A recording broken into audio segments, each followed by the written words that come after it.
Please explain to everyone out here what Jesus stood for, and especially the qualities of love, how to love your neighbor even if they don't agree with you. That's a beautiful question. Yeah. So John 8, if I'm drawing from memory correctly, best embodies both Christ's mercy and love, but also his commitment to truth.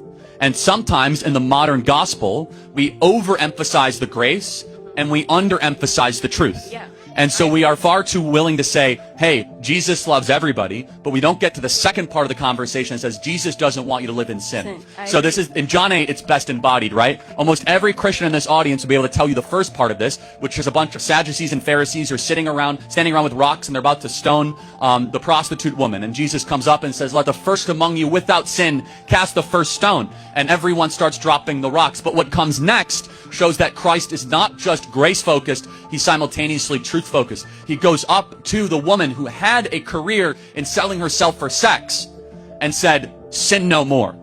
Now, imagine today how much trouble you would get in if you would go up to somebody and say, stop sinning.